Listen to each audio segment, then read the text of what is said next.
नमस्कार दोस्तों, मैं अरविंद मिश्रा, प्रवक्ता। आज आपको संस्कृत विषय पर एक क्रियात्मक शोध बताने जा रहा हूँ। क्रियात्मक शोध कैसे लिखते हैं और क्रियात्मक शोध को कैसे बनाया जाता है। तो क्रियात्मक शोध के बारे में आपको हम बताते हैं कि क्रियात्मक शोध जो है क्या होता है, और फिर इसके बाद में आपको बताते हैं कि क्रियात्मक शोध जो है अनुसंधान की परिभाषा क्या होती है। तो W.M. ड्रेवर्स के अनुसार शोध एक ऐसी व्यवस्थित प्रक्रिया है जो नई खोज करती है तथा संकलित एवं सुसंगठित ज्ञान का विकास करती है। खोज के द्वारा जो है क्या होता है, एक नया खोज प्राप्त होता है अनुसंधान के द्वारा, और जो हमें ज्ञान का विकास होता है। और क्रियात्मक शोध की परिभाषा होती है कि शैक्षिक अनुसंधान के परिप्रेक्ष्य में क्रियात्मक अनुसंधान वस्तुतः एक नया विषय है। इस अनुसंधान का विकास लेविन ने सन 1945 में रॉबिन्सन तथा एस.एम. कोरे के सतत सक्रिय प्रयासों के परिणाम हुआ। शैक्षिक क्षेत्र में इसके विकास का श्रेय एस.एम. कोरे सन 1953 को जाता है। तो याद करने ना, एक्शन रिसर्च या क्रियात्मक शोध के जो है किसने खोज लगाई थी, पता लगाया था, तो इसको क्रियात्मक एस.एम. कोरे को कहा जाता है।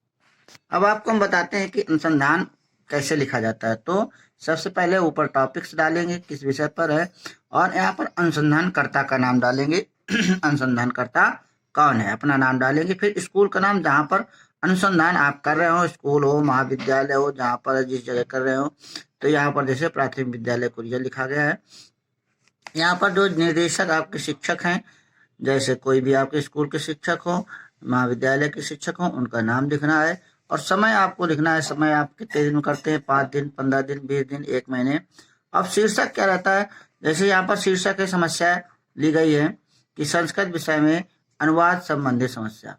छात्रों को जो है संस्कृत विषय में अनुवाद करना आना एक समस्या है। पृष्ठभूमि है, तो ये कहाँ से लिया गया, इसकी बात करते हैं। तो ये क्रियात्मक शोध प्राथमिक विद्यालय कुरिया के कक्षा 5 के छात्रों पर संस्कृत विषय में अनुवाद संबंधित समस्याओं को जानने और दूर करने का प्रयास किया गया है। अगला हेडिंग है उद्देश्य। उद्देश्य क्यों करते हैं, तो इस क्रियात्मक शोध का छात्रों की संस्कृत विषय में आने वाली समस्याओं को जानना और कुशलतापूर्वक उपचारात्मक एवं निदानात्मक विधियों का प्रयोग कर दूर करना। अगला पॉइंट है विश्लेषण। विश्लेषण में छात्रों की समस्याओं का विश्लेषण कर प्रश्नावली या साक्षात विधि द्वारा का प्रयोग किया गया है इसमें। अब परिकल्पनाएं बनाते हैं। परिकल्पनाएं यहाँ पर आप 1 से लेकर 5 तक बना सकते हैं। परिकल्पना किसी प्रश्न का संभावित उत्तर होता है। तो छात्रों यहाँ पर परिकल्पना क्या बनाई गई, छात्रों को संस्कृत विषय में हिंदी शब्दों का संस्कृत रूपांतरण करने में समस्या आ रही है।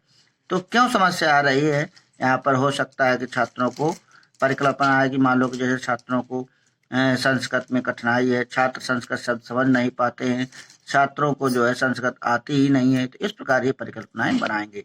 अगला स्रोत कौन कौन से लिए गए हैं, तो समस्या का परिकल्पना के निर्माण एवं निष्कर्ष के लिए निम्नलिखित स्रोतों को अपनाया गया है, जैसे प्रश्नावली विधि, गृह कार्य विधि, परीक्षा विधि और सहायक शिक्षकों की सहायता से। अगला पॉइंट आता है सीमांकन। सीमांकन कहाँ से, सीमांकन आप उसको निर्धारित कर देंगे किस स्कूल का है, किस क्षेत्र का है। तो ये क्रियात्मक शोध प्राथमिक विद्यालय कुरिया के कक्षा 5 के 15 छात्रों पर किया गया है, जिसमें 10 छात्रों में अनुवाद न कर पाने की समस्या पाई गई है। अब निष्कर्ष जब आपने किया उसको पढ़ाएंगे, तो निष्कर्ष जब निकालेंगे तो समकों की समस्या का विश्लेषण कर पाया कि उनमें संस्कृत के प्रति रुझान कम है। अब मूल्यांकन करते हैं, तो जब लगातार पढ़ाएंगे बताएंगे तो सतत मूल्यांकन करने पर यह पता चला कि बुनियादी स्तर से कमजोर है, संस्कृत इस पर कमजोर है और उसमें सुधार आ रहा है। सुझाव क्या देंगे, छात्रों को शब्दों के संस्कृत अर्थ याद कर सुनाने को कहा गया।